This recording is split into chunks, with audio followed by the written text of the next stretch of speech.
बोलो श्री गुरुदेव भगवान की। ओम जय गुरुदेवम जय गुरुदेव।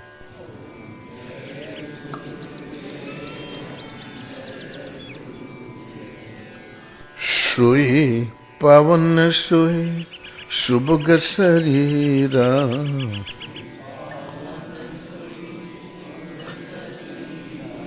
जो तन पाई भजिए रघुवीरा।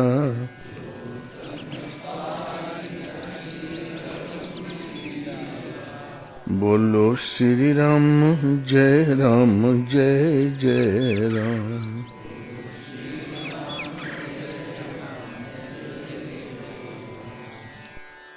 ब्रह्मानंदम परम सुखदम केवलम ज्ञानमूर्तिम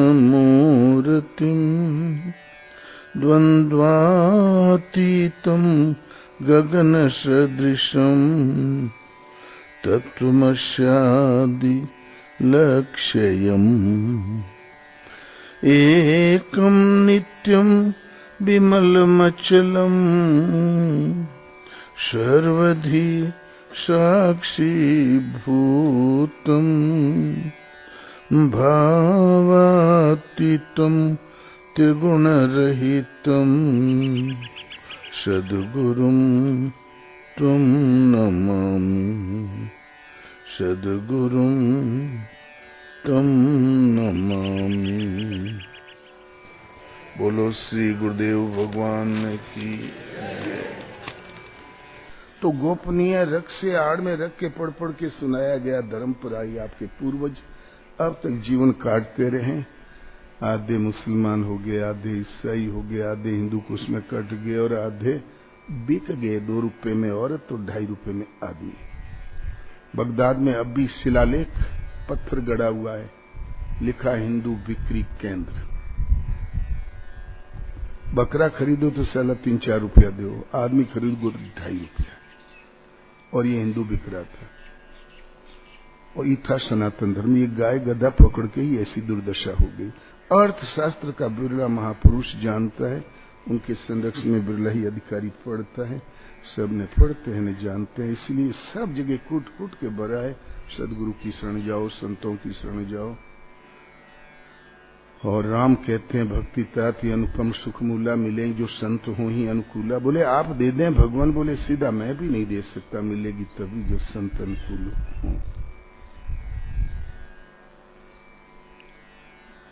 सृष्टि में 2 उपकारी हैं, हेतु रहित जग जुग उपकारी, तुम तुम्हारे सेवक असुरारी।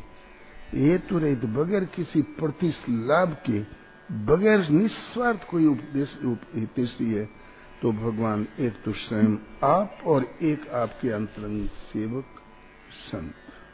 उनको प्रतिलाभ कुछ नहीं चाहिए। उनको प्रतिलाभ चाहिए साधक की चाल कैसी करके दिखाओ। 24 घंटे भजन करो, तुम्हारा 8 घंटा का भजन जिसने 2 रोटी दिया उसको चला गया, बाकी तुम्हारा। हम बोले अरे बाप रे, इस संसार में भक्तों की रोटी तो बड़ी महंगी। 8 घंटा का भजन दो तब रोटी लो। आजकल बेरोजगार है, सभी कपड़ा रंग के हो जाते हैं, भजन मालूम नहीं तब भी हो जाते। इसीलिए तो आबादी बढ़ गई दुनिया में जीवों की। आज तक तो हमारा आयु चली गई, अतीत में खो गई। चाहे शुभ करके खोई हो, चाहे अशुभ करके खोई हो, गया काल लौट के आपकी मुट्ठी में नहीं आएगा। भविष्य अभी आया नहीं है, आएगा तो किस करवट आएगा जिसका आपको ज्ञान नहीं। वर्तमान आपकी मुट्ठी में है। वर्तमान में चाल बदल दोगे तो भविष्य सुधर जाएगा।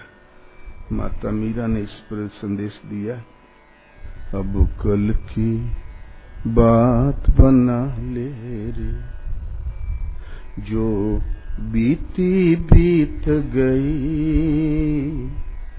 दुनिया की रीत यही। कल जो आने वाला उसमें नहीं बिगड़ने पाए, अपनी बात बना लो।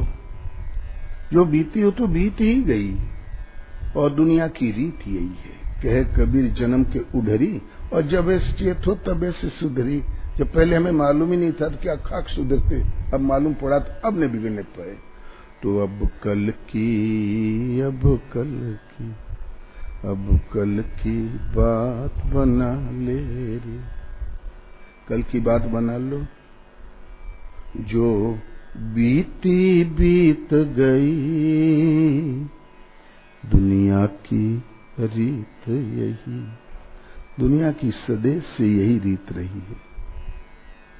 मनुष्य बहुत कुछ सोचता है, पता नहीं क्या क्या पुल बांध लेता है योजनाओं का। अरमानों ने बाग लगाया, उम्मीदों ने महल चुनाया, फिर जब आंधी चली तो उड़बालू की बीत गई, दुनिया की रीत यही। अरमान ये करेंगे वो करेंगे, ऐसा कर डालेंगे। जब अपने अरमान फलीभूत होते नहीं दिखाई पड़े तो उम्मीद। लड़कवा शराबी निकल गया तो क्या हो गया, नतीवा आगे हमार देखी। उम्मीद पूत के पांव पालने में दिखाई देता है, नाती की चाल देखो, आंख देखो, पांव देखो, हाँ ये संभालेगा।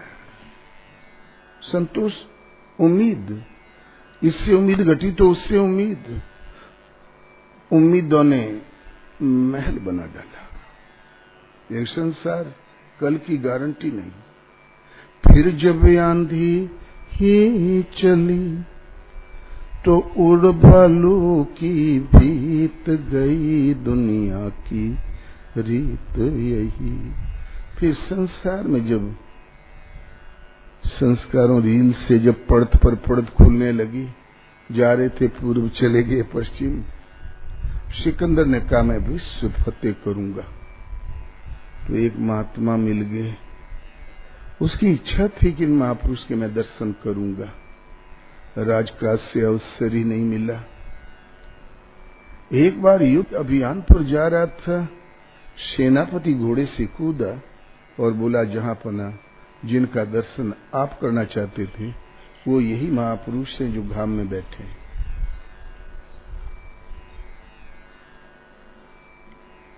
सिकंदर उतरा रथ से और सादर प्रणाम किया। उन महात्मा ने पूछा पहले बता तू कौन है?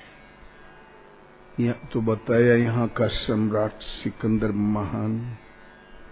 बोले ओ, महीना भर से रात दिन छकड़े भर भर के अस्त्र शस्त्र इधर जा रहे हैं इस दिशा में, सब तुम्हारे हैं? बोले सब मेरे हैं। सब चला गया और कुछ बाकी है? बोले अरे गुरुजी अभी तो पूरा रिसाला पीछे आ रहा है, वो भी अस्त्र शस्त्रों से एकदम भरपूर है। ठीक तुम जा कहां रहे हो? बोले टर्की फतेह करने। फिर बोले तुर्की, फिर बोला कि उज्बेकिस्तान, फिर बोले रस्सा, 2-4-10 नाम लेके बोला काबुल, फिर कंधार, बोले भारत, बोले पूरा विश्व फतेह करने जा रहा। तो महात्मा बोले अरे तुम्हारे पास समय कहाँ है, क्यों व्यर्थ समय नष्ट कर रहा है? बैठ यहीं पर, इस झोंपड़ी में हमने 2 आदमी का स्थान बना रखा है और वो एक तुम्हारे लिए है। 2 रोटी का प्रबंध है, छोड़ चिंता, बैठ यहीं पर, कर भजन। तो बहुत ठेस लगी। ये विश्व विजय का खौफ देखने वाला सिकंदर, इसके सामने जो भी आए तो हजूर की वाहवाह कहने वाले मिले। आज अच्छा ही फटीचर मिल गया, ताड़ न दिया। तो बड़ा उसके अंदर ठेस लगी, लेकिन हृदय में श्रद्धा थी। संभल के बोला भगवान अब तो मैं युद्ध अभियान पर निकल चुका हूं, आधा रास्ता तय कर चुका हूं, लौट के आऊंगा तो अवश्य आऊंगा। तो महात्मा बोले अरे पगले, जब लौट के नहीं आ पाओगे तब क्या होगा? भारी मन से गया, जहां तहां लड़ाई हुई, विजय सिकंदर की हुई।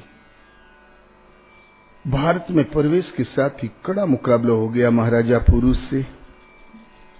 सिकंदर हार गया था, लेकिन उनके छात्र धर्म में एक भ्रांति पीछा कर रही थी। सिकंदर का घोड़ा दलदल में फंस गया और घेर लिया। पुरु के सैनिकों ने घेर लिया, सबके बाण उस पर सद गए। जिंदा पकड़ने ही वाले थे तो बोले रुक जाओ, शत्रु को सावधान हो जाने दो। जब सावधान हुआ तो उस राजा ही पकड़ गया। 4 बार ऐसा हुआ। पूछा, राजन आपके साथ क्या सलूक किया जाए? तो बोले जो एक राजा दूसरे राजा के साथ करता है बस वही। सिकंदर ने कहा आपने कुछ खोया ही नहीं। हम पता नहीं कहां कहां लड़ते भिड़ते चले आ रहे थे। लड़ाई का स्वाद केवल आपसे लड़ने में आज मिला। आपने कुछ नहीं खोया, जो कुछ है आपका और चला गया। फौज में थोड़ी बगावत हो गई थी उसके, लोटा ही था, पड़ गया बीमार। तब एक पत्र लिखकर घुड़सवार को भेजा।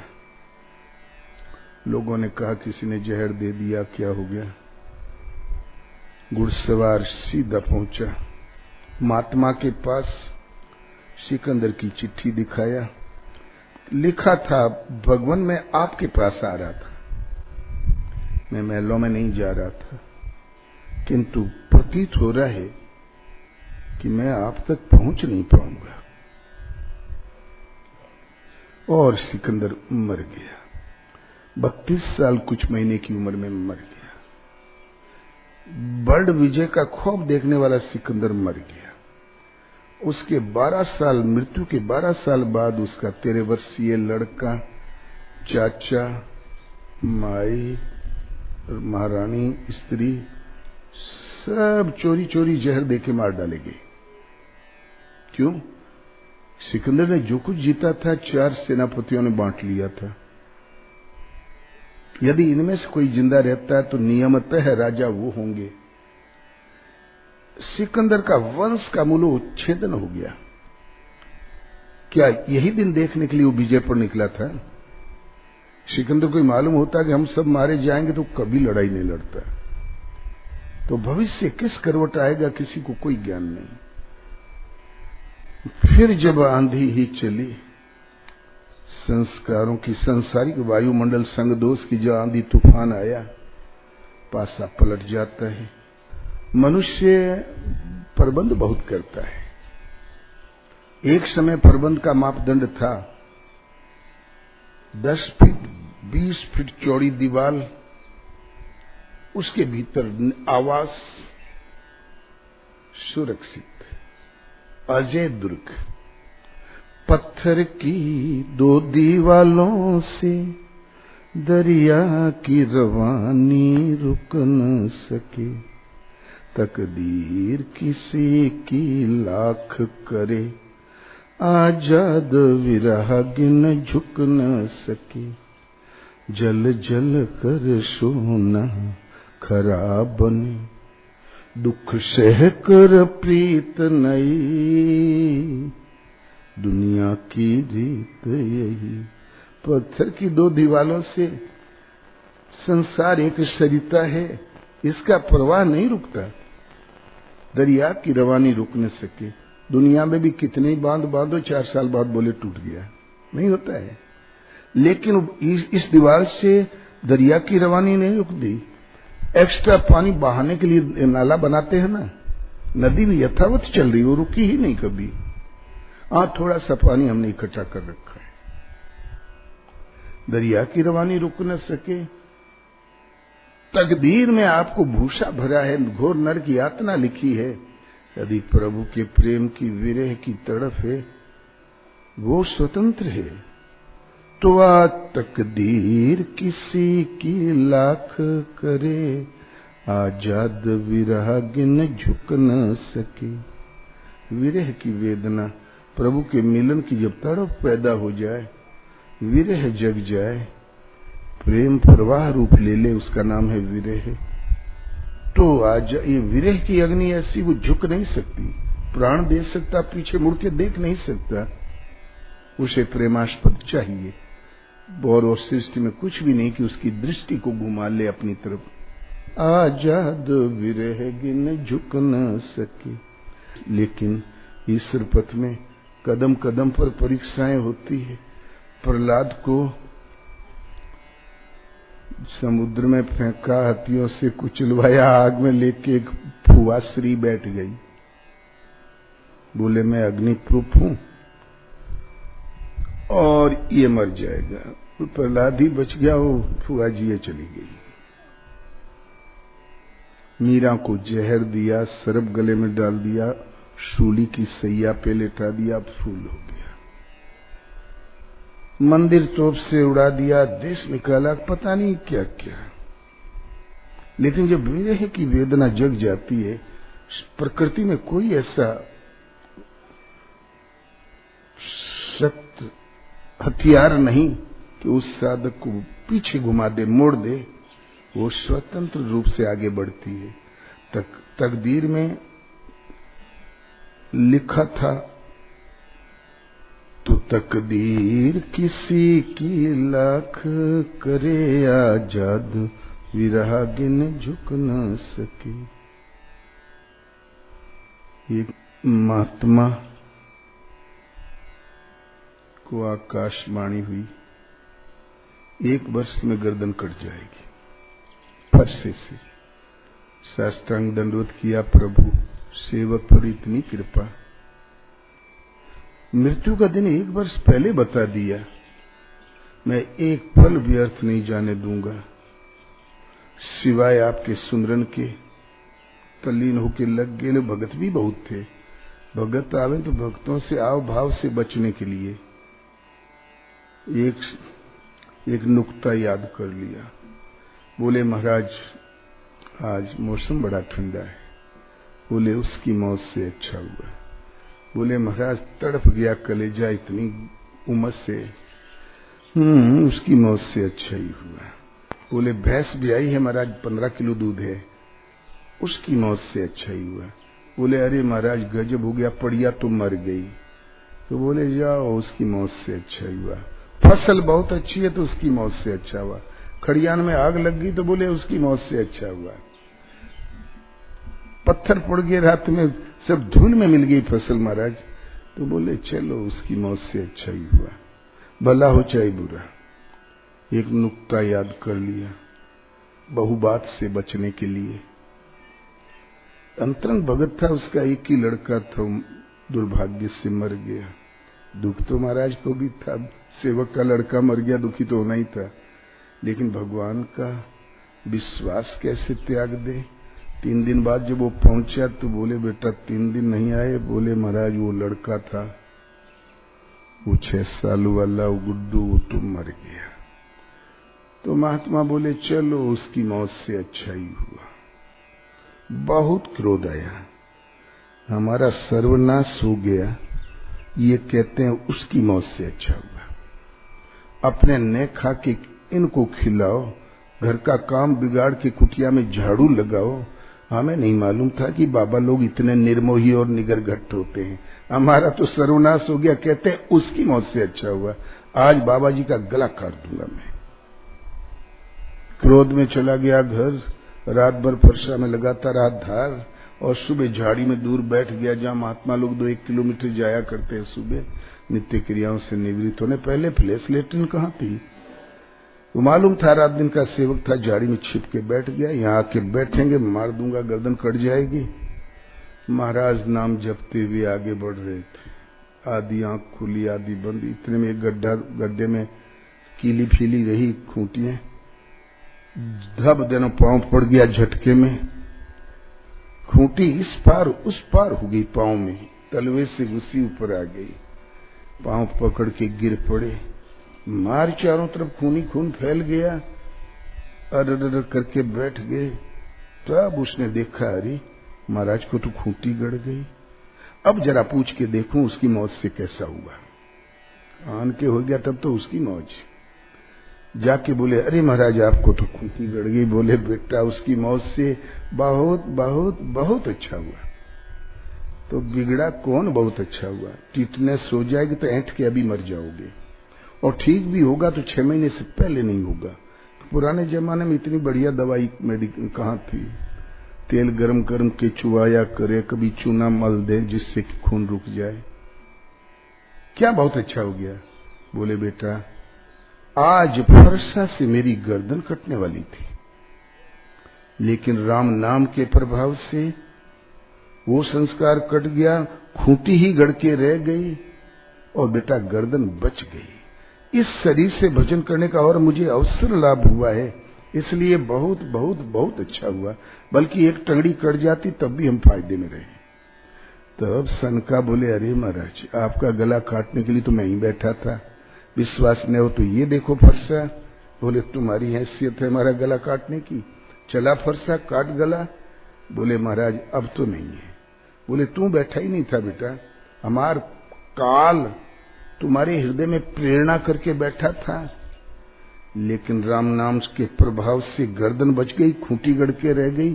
काल समय पर अवश्य आया, लेकिन नाम के प्रभाव से इतना कट गया, केवल खूंटी गड़ी। तो मंत्र महामणि विषय ब्याल के, मेटत कठिन कुअंक भाल के, असाध्य कुअंक घोर नरक और यातना कर्म में लिखिए तो मिट जाएगी। मिट गया बेटा। तो अब चेला जी फिर लाद लूद के लाए, पट्टी करने लगे। और क्या पुत्र मोह बहुत खतरनाक है। अर्जुन चिता पे चढ़ गया, दशरथ मर गए, अश्वत्थामा मरा सुना तो द्रोणे मर गया। नहीं, अंधा बेटा के बड़ा राजा बना दूं, बड़ा राजा बना दूं, धृतराष्ट्र पट्टा सबके मरवा डाला। पुत्र मोह से बड़ा मोह दुनिया में कुछ नहीं है। बड़ा होके पानी दे कि नहीं भगवान जाने। बचपन से सिखा दोगे तो अवश्य देगा। संस्कृति का मतलब ये है कि भविष्य के कर्तव्य पथ का ज्ञान हो जाए। माता पिता के प्रति हमारा कर्तव्य क्या है, शरीर किस कमी की पूर्ति के लिए दुर्लभ मानव तन मिला, इसका बोध कराना संस्कृति है। प्रभु से प्रेम करना है, मिलने वाले सारे आघात झेलने पड़ेंगे। जो प्यार करे ठोकर भी सहे, दिल उनका ही होकर के रहे। अपने मन को समर्पित कर दो प्रेमास्पद प्रभु के चरणों में। प्याला प्याला जहर का पी करके मीरा भी जीत गई, दुनिया की रीत यही। दुनिया इसलिए जो बीत गया उसको तो मत उसकी चिंता करो। अब कल की बात बना ले रे, जो बीती बीत गई, दुनिया की रीत यही। दो भाई यादव थे, बड़े भाई का ब्याह हो गया था, छोटे का भी नहीं हुआ था। छोटा भाई बस कलैया मारे, दंड बैठक लगावे, गोरू चरावे, स्कूल का मुंह कभी नहीं देखा, जंगल का माहौल में पला। बड़े भाई ने कहा देख जा हमारी ससुराल तुम चले जाओ, अपनी भाभी को लिवा लो। तो बस गोरू छोड़ा और डंडा उठाया और चल दिया। बोले अरे रुक जा, ससुराल का मामला इज्जत का मामला है, कपड़ा बदल ले, नहा धो ले, बाल जो 6 महीने से नहीं बनवाए बनवा ले, साफ सुथरा हो जा, तब जा। तब चला गया नौवा के पास। तो नौवा रहा फ्रॉड, कलकत्ता हैदराबाद बंबई दिल्ली घूमने वाला। तो नौवन के पास बड़ी बोली होती है, 36 बुद्धि तो पहले कभी आंख दिए रहे, आजकल बढ़ गई होगी। बोले कहिए यादव जी, बंगला कट, खाड़ी कट, इंग्लैंडियन cut, European cut, hero cut, कौन कटिंग काट दे? उसकी कुछ समझ में नहीं आया कि पता नहीं कौन कटिंग बढ़िया होती है कौन घटिया। सोच विचार के बोला सब है, मतलब थोड़ा थोड़ा सभी कटिंग लहाई दे। और नाऊ के समझ में आया कि सब है, कहता है कि सब घोट दे। उसने पानी लगा के उल्टे छुरे से सब घोट दिया, दाढ़ी मूछ सब एकदम सफा चट गोटम गोट। घर पहुंचा तो बड़े भैया बिगड़े, बोले करे ये सब काहे मुड़वा लिया? तो बोले चुप रहते, मैं सब कटिंग मिली है।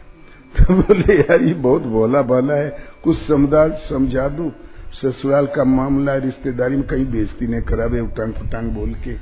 बोले देख ससुराल का मामला है, बहु बकवास बहु बात मत करना, हाँ और ऊहू छोड़ के विशेष बात मत करना। बोले अब ऐसे क्या बताऊं, जब हाँ और ना ऊहू छोड़ के तीसरी बात मैं कहूं तब हमें उलाहना देना, अभी से क्या बताऊं। चला गया। सास रसदाना लेके आई, आओ बचुआ बैठो, खटिया में बैठा के रसदाना खिलाने लगी। भी यादवों के घर में दूध खोए की तो कमी नहीं होती, ला के रख दिया और घोटम घोट देखा तो सास घबरा गई। ये दो ही भाई थे, कोई दुर्घटना घट गई का? ये मुड़वाया क्यों है? मरने पर मुड़ाया जाता है ना, ये मुड़वाया क्यों है? तो बोले बेटा मौज में रहो। बोले तुम्हारे भैया मौज में है? बोले बीमार है का? बोले अबे नहीं हुए? बोले दवा दारू हो थे? बोले तो अब वो नहीं ठीक हुए? बोले तब बुढ़िया घबरा गई। बोले बेटा बहुत हाँ उहू लगाया, कहीं मर तो नहीं गए? उस बार हाँ का नंबर था। बोले अब थरिया पटक के बुढ़िया लगी रोने और घर भर गांव भर मिलके रोए। उसको किसी भूल ही गया कि मेहमान आया है, किसी ने खाने तक को नहीं पूछा। वो पड़ा पड़ा सोचे, भैया कह रहे थे ससुराल में बड़ा स्वागत होता है, बढ़िया बढ़िया खिलाते हैं, बढ़िया बढ़िया बातें करते हैं, और इन्होंने न तो हमको खाने को पूछा, नहीं कोई मुंह से बात किया, और रोवत पता नहीं किस लिए है, और हम हाँ छोड़ के विशेष कुछ बोले भी नहीं। सुबह बोला देखो हमें लगी भूख, हम अपने घर जाएंगे, भाभी के भेज दो, हम लेने आए। तो सास रोते रोते बोली अब कैसे भेज दें बचवा, हमार सयान बिटिया राड़ हो गई, 10 दिन बाद बल्कि लिवा ले जाना। चला आया तो बड़े भाई ने कहा क्यों रे अकेला आया, नहीं भेजा क्या? बोले क्या भेजे, तुम्हारी सास कह रही थी मोर बिटिया राड़ हो गई। तो बोले ससुर मैं जिंदा ही हूं, राड़ कैसे होगी? बोले तू जिंदा ही नहीं है, एक काकी राड़ है, छत्तीसगढ़ के उस पार कल एक राड़ हो गई, एक फुआ राड़ रही, तुम्हारे जिंदा रहने से किसी का राड़ होना रुकता है क्या? तब सोचे यार हद कर डाला। बोले देख दुर्भाग्य से जिसका पति मर जाता है उसको राड़ कहते हैं। बोले यही बात पहले बताए होते तब तो पिंगल पड़ावत रहा कि हाँ ऊं छोड़ के कुछ मत बोलना। शास्त्र में ऐसा ही है, पोथा पढ़ जग मुआ पंडित भयानक होए, 2.5 अक्षर प्रेम का पढ़े जो पंडित होए। कितना भी रटा दो फिर भी वो 0 पॉइंट पर खड़ा है। प्रेम प्रेम एक प्रेमी एक विरही को कैसा होना चाहिए, किस स्तर से उसकी श्रद्धा होनी चाहिए, इतना पढ़ लो, भजन होने लगेगा, नाम भी जपने लगोगे, सब पार लग जाएगा। नहीं तो हाँ हूँ इस शास्त्र में लिखा बोले हाँ, इसमें नहीं लिखा बोले पंडित लोग जा रहे थे, यज्ञ किया था 15-20, आए नाव में बैठ गए। तो मल्लाहा नाविक ने कहा इस वक्त नाव नहीं छूट सकती, भयंकर बाढ़ है, मालिक का आदेश से नाव न खोली जाए अन्यथा डूब जाएगी। तो पंडित बोले अरे सौभाग्य से तुम्हें ब्राह्मणों की सेवा का सौभाग्य अवसर प्राप्त हुआ, कहता नहीं चलाओगे, ले चल। बोले महाराज हम सौभाग्य लेना चाहते हैं, नाव डूब सकती है, मालिक का आर्डर नहीं है। तो पंडितों ने का जोर लगाया तो लेके चला, लगे शास्त्रार्थ करने। वे स्वाहा बोलने वाले पंडित वेद माध्यम से ही पढ़ाई पढ़ी जाती है बचपन से ही। ओम सूर्यो तो हाथ ऊपर उड़ जाएगा, पृथ्वी तो हाथ नीचे चला जाएगा, माया तो समानांतर हो जाएगा, कभी अंगूठा कभी उंगली, हाथ तो हिला हिला के तो पढ़ा ही जाता है। और तो लगे शास्त्रार्थ करने, हाथ हिला हिला के झूम के, नाव लगी हिलने। तो नाविक बोला, चुप रहो पंडितों, शांत सीधे बैठो, चुप रहो, अन्यथा नाव डूब जाएगी। तो नाव डूब जाएगी इस पर तो ध्यान नहीं दिया, चुप रहो, अखर गया। बोले क्यों रे मूर्ख, पढ़ा लिखा नहीं है क्या? कहता है चुप रहो। हमारे मुंह से जो वाणी निकलती देव वाणी संस्कृत है, पढ़ा लिखा नहीं क्या? बोले महाराज पढ़े लिखे तो नहीं है। जाओ बेटा, 4 आने जिंदगी तुम्हारी चौपट है। एक विद्वान बोला क्यों? कभी साधु ब्राह्मण की सेवा किया है, भोजन कराया है, दक्षिणा दी है? बोले महाराज अभी तो अवसर नहीं मिला, लड़का जिलाने भर का तो मैं कमा नहीं पा रहा हूं, कहां से दूं? मन में इच्छा है लेकिन सौभाग्य तो नहीं प्राप्त हुआ। जाओ बेटा, 8 आने जिंदगी चौपट तुम्हारी, 8 आने में जी खा रहा है। तो तीसरा विद्वान बोला, अरे काशी मथुरा हरिद्वार रामेश्वरम कभी तीर्थ विरथ किया है? बोले महाराज नाव इस पार उस पार, बस इतना ही तीर्थ है, इसके बाद बाहर तो कहीं जाने का अभी तो अवसर नहीं मिला।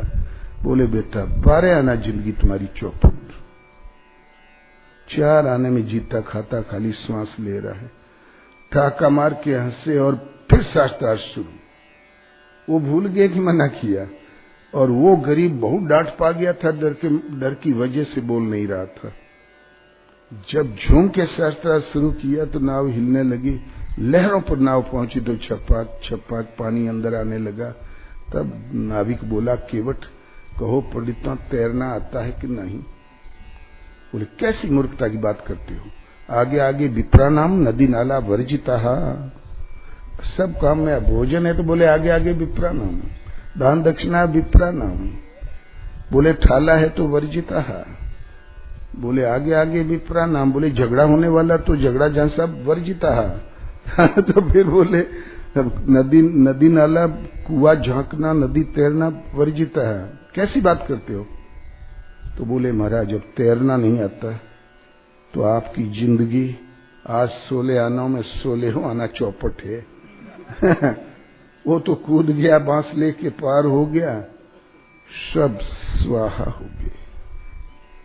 इसलिए केवल शास्त्र में ही लिखा, शास्त्र में लिखा, शास्त्र में लिखा, शास्त्र में लिखा, जब जिंदगी इतने में बीत गई तो हम आचरण में कब डालेंगे? इसलिए सदगुरुओं के वहां जो करने कराने वाली वस्तु है साधना, गुरु गृह पढ़न गए रघुराई, अल्पकाल विद्या सब पढ़ी, वो थोड़े समय की होती है। एक प्रभु में श्रद्धा स्थिर करके ओम राम 2 ढाई अक्षर के नाम का जाप करो, और श्रद्धा जिसका नाम है प्रेम विरह भाव, भजन एक परमात्मा का। बोलो श्री गुरुदेव भगवान की जय।